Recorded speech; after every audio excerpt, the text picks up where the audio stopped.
Back to the studio. Kate Moody is with us, our business editor. Kate, nice to see you too.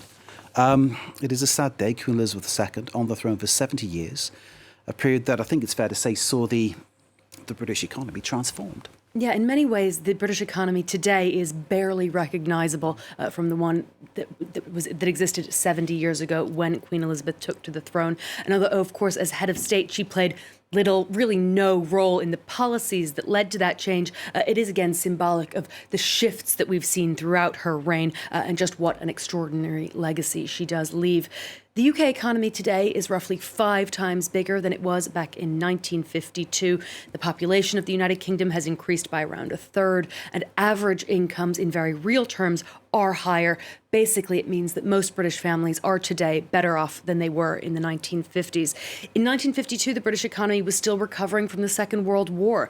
Rationing for most food products had only just ended. The country was very much in the process of rebuilding. There is today much less economic activity based on manufacturing than there was back then. In 1952, about a third of British jobs were in factories. Today, it's just around 7%. Another thing to look at is the UK's place in global trade. In 1960, the UK accounted for about 9% of all global trade. Today, that has shrunk to just over 2%. It's partly because of the rise of economies like China, but it's also partly because of Brexit. Brexit, of course, just one of the many economic shocks that the UK has dealt with over the past 7 decades. It's seen oil and currency crises, financial crises, massive strikes, social unrest, of course, the pandemic. There are some parallels between today's economy and that of 1952, notably the cost of living crisis that the UK is once again facing. In post-war 1952, UK inflation was over 11%. Today, it is the highest in over 40 years, just over 10%. This economic crisis likely on the Queen's mind till the very end, because, of course, just a few days ago, she met with the new Prime Minister, Liz Truss, who today was making announcements on the energy crisis in the United Kingdom. Indeed, and we know from various prime ministers who've spoken of this over the years that the Queen did take an extremely keen interest in all aspects of policy and was able to converse about these kind of things, as one would expect. But nonetheless, that's outlined that there's something that Her Majesty was able to do. There will be this period of mourning in the UK, Kate, and things will come to a halt, and obviously that will have its effect on the economy too. Yeah, roughly 10 days of national mourning until the funeral. We've heard from 3 trade unions. They issued a statement quite quickly after we heard that the Queen had died. They've said that they will suspend the strikes that had been scheduled for tomorrow. These are transport workers and postal staff. They expressed their condolences for the royal family and said that they would be respecting that period of national mourning, putting off their walkouts until after it was over. Now, if the funeral takes place on a weekday, the London Stock Exchange would close for that day.